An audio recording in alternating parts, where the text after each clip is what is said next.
Usapang totoo, walang preno.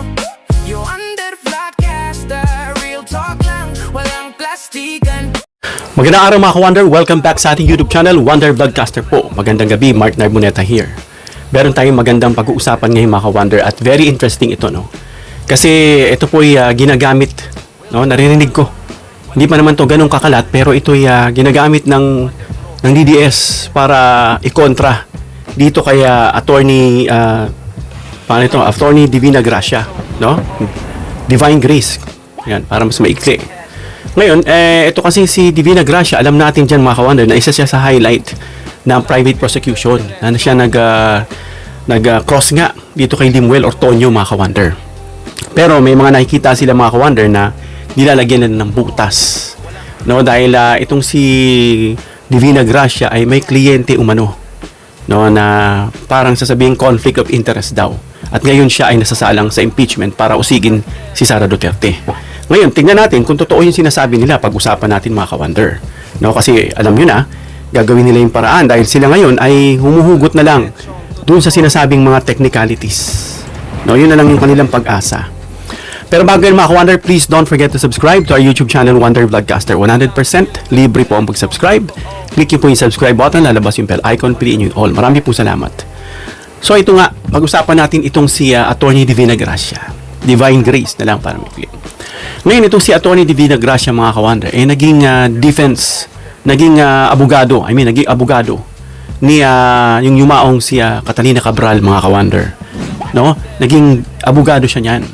So mula sa pagiging abogado ni Cabral hanggang sa naging private prosecution siya o private prosecutor laban kay Sara Duterte, no mga ka-Wonder. So yun yung tinitingnan nila.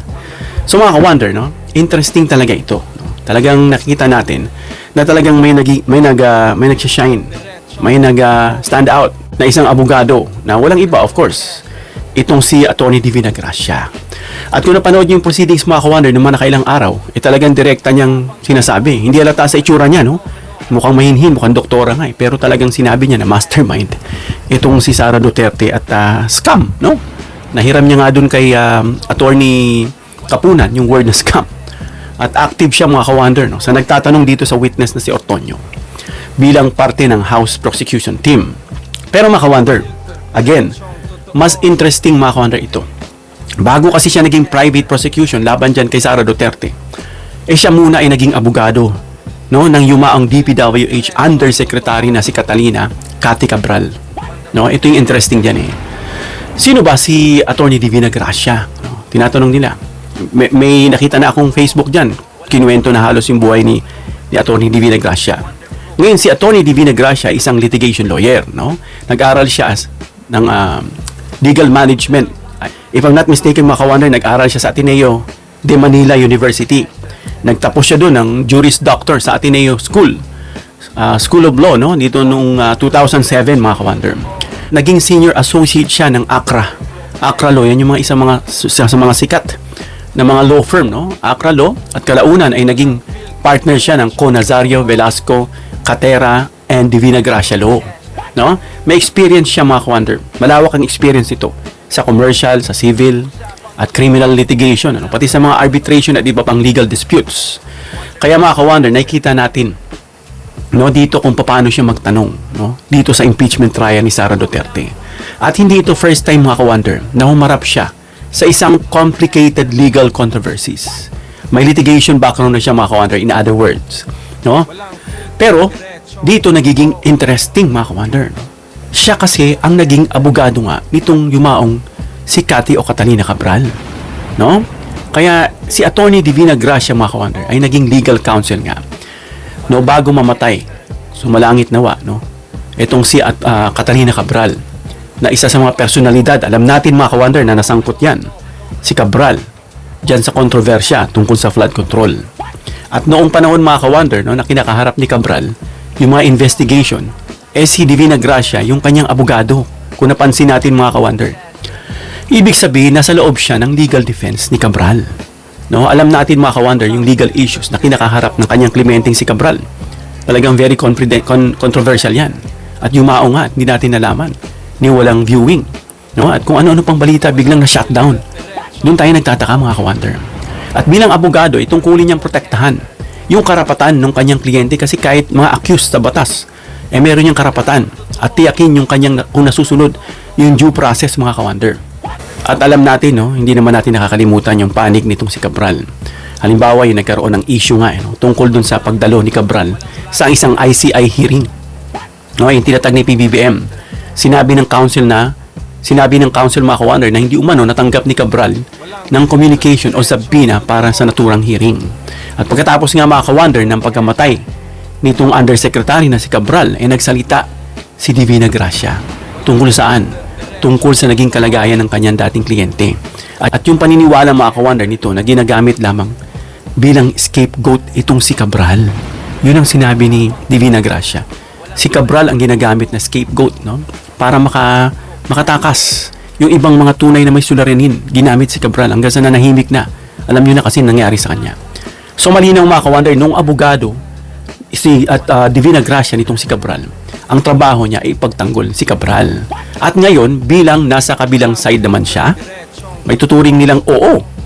Kasi bakit? Si Cabral ay parang siya ba yung susi para malaman kung sino yung mga utak sa flood? O kabila na ba siya?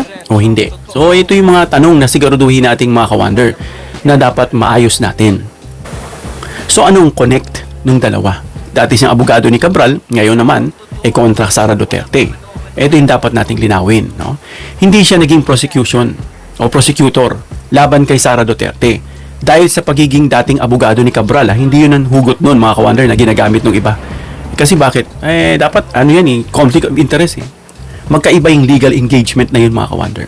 At higit sa lahat, no, hindi ibig sabihin mga ka-wonder na dahil pinagtanggol niya si Cabral ay automatic siyang magiging isang defender ng lahat ng taong politically connected sa mga isyong may kinalaman kay Cabral. Diba? Logic lang So yung abogado, kasi ang abogado mga ka-wonder, may mga professional duty yan sa kanilang mga kliyente. Pero mga ka-wonder, may napakahalagang connection dito. Meron napakahalaga. Dito siguro gusto nating mag-focus at makinig tayo mga buti mga ka-wonder. Si Attorney Divina Gracia mga ka-wonder ay nanggaling mismo sa isang legal battle kung saan yung kanyang kliyente ay nadawit sa malaking government controversy. Walang iba, si Cabral. Ngayon mga ka-wonder, nasa constitutional proceeding siya.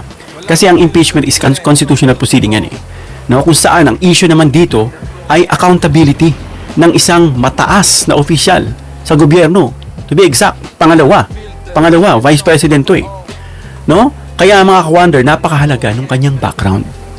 Dahil alam niya mga ka-wonder, kung paano magtrabaho sa environment na kung saan may allegation. Sanay na sanay ito sa dami nitong 40. May mga document na involved. May testimony. Diba? May public pressure. Diba? At higit sa lahat, may karapatan ang bawat panig sa due process of law. Diba? At dito natin maintindihan mga ka-wonder yung sinabi niya.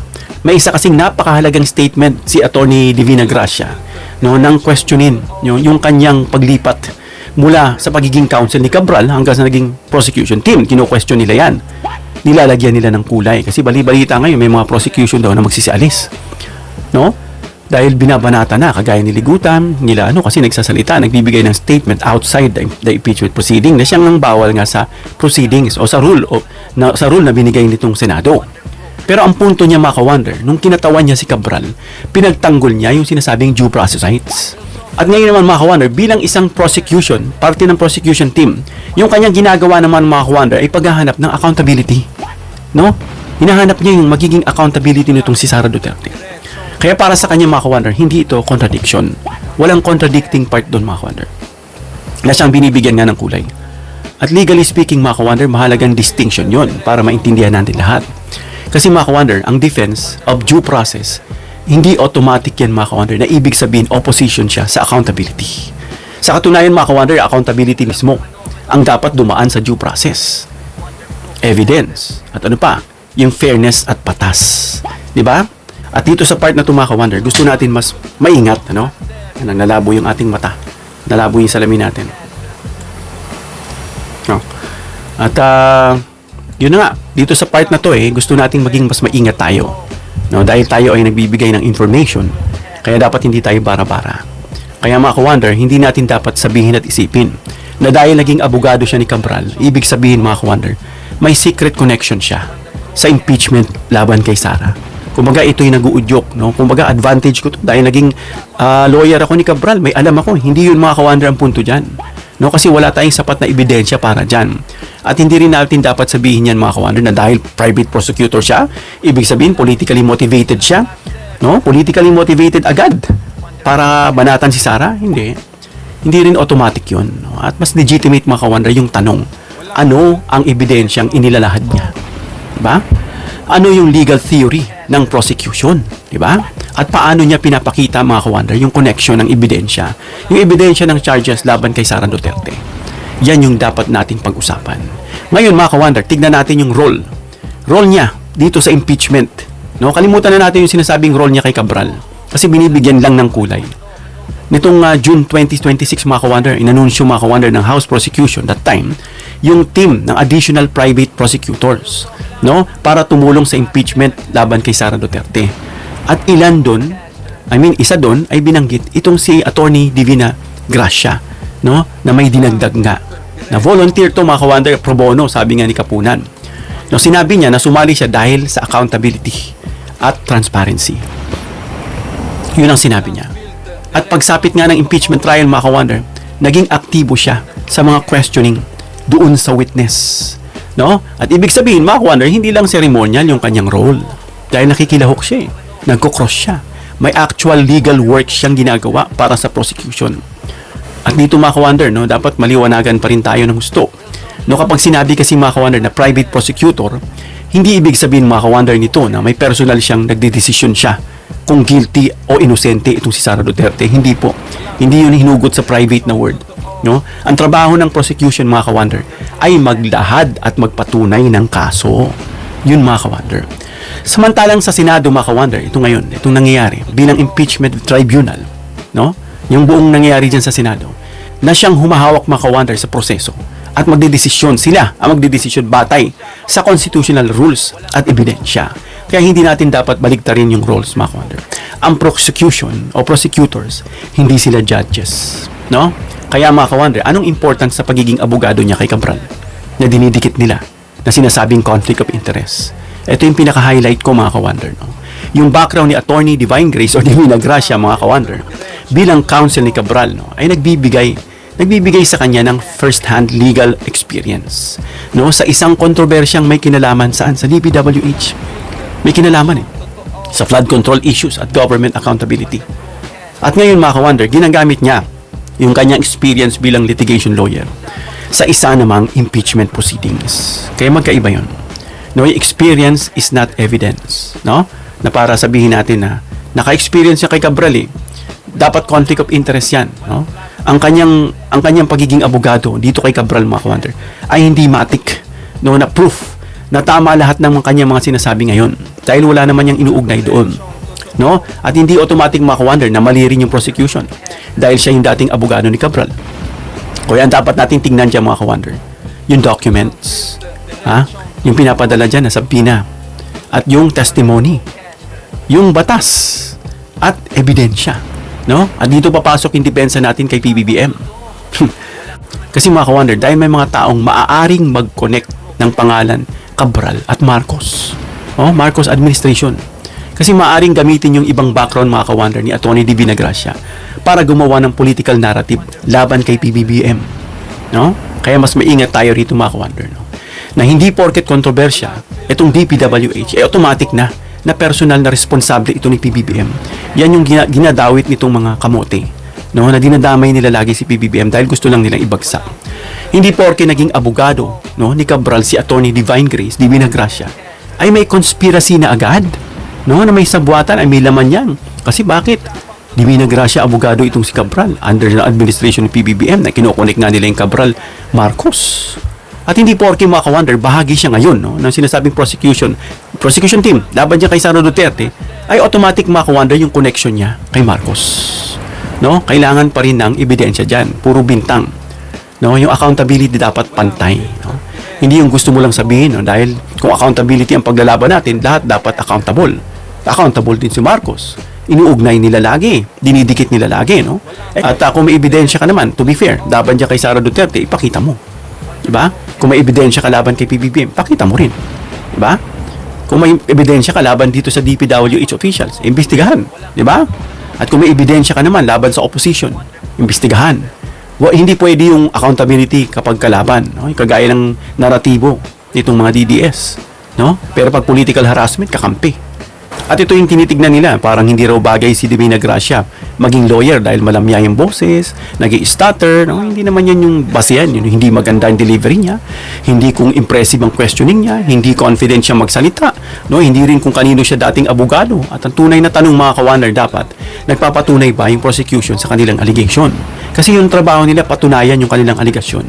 Dahil sa korte mga ka-wonder, sa korte man at impeachment proceedings, ang allegation ay hindi pa ebidensya ng guilt. Pinapatunayan pa nila mga ka-wonder. Kaya ang role ni Attorney Divina Gracia rito mga ka-wonder, kung bibigyan natin ng credit, ay talagang may credit dito si Attorney Divina Gracia. Hindi madaling humarap sa isang high-profile impeachment trial. No? Dagdag pa dyan, may mga death threats at kung anong pressure. Kailangan mga ka-wonder, nagpe-prepare sila rito ng maayos. Kailangan mo maintindihan yung mga documents dito. Kailangan mo alam mo mga ka-wonder kung saan mo dadalhin yung witness sa mga line of questionings. Diba? Kailangan mo makakuha mga ka-wonder ng admission of facts na relevant dun sa theory ng prosecution. No? Kaya bilang lawyer, itong si Attorney Divina Gracia, interesting talagang panoorin yung kanyang technique. No? Pero tayo bilang viewers, no? Huwag tayong magpapa-impress lang. At sinasabi nga, no, ito may mga comment daw itong sila ligutan, na sabi nga nitong si Cayetano, of all for the camera daw, kung ano-ano. In the end daw, sila rin magdidesisyon. Bantayan nyo rin yung sarili nyo. Kasi bakit? Kung nakikita ng tao at dun sa prosecution, napapatunayan nila na malakas, na pwede nang hatulan ng guilty, and yet, dinesisyonan yung hindi, magbantay din kayo kasi binabantayan kayo ng taong bayan. Hindi porke senador kayo, malaya kayong magsalita kasi kami yung judge. Kami yung last say. Talaga. Totoo yan. Pero nagbabantay din tao sa inyo. In the end, kapag nagkaroon kayo ng abuse sa inyong posisyon, yung mga discretion nyo na paghahalata, na nagsaside kayo leaning towards the others, talagang pwede kayong sampahan ng kaso. No? Kaya nga ngayon, ito nga ang ginagawa ni Lacson at yung mga kasong iniimbestigahan sa kanya. No? Nawa, ma-expedite na at matapos na yung mga dapat panagutin. Kaya mga ka-wonder, bilang pangwakas, ano yung connection ni Attorney Divina Gracia sa paglipat niya, sa pagitan ni Cabral, yung controversy niya rito, pati rito kay Sara Duterte? Simple lang, una, naging abogado, no? Hindi natin dapat i-connect, no? At gawa ng kulay para lang pahabol ng kalaban, no? Yung technicalities. Dahil alam nila, napakabigat at talagang nakaka 2 points na ang prosecution out of 4 na mga impeachable complaints against Sara Duterte. Hanggang dito lang tayo mga ka-wonder. Comment down below your opinion para mabasa at mareaksyonan. Please give it a thumbs up if you like this video para ma-share ni YouTube sa mga iba pang viewers. And please share this video para malaman nila na binibigyan ng kulay, conflict of interest, daw itong si Divina Gracia dahil naging abogado ito ni Cabral at ngayon naman kay Sara Duterte. Please subscribe, hit the notification bell icon and choose all bilang suporta sa aming mga content creators. Hanggang sa muli mga ka-wonder. God bless.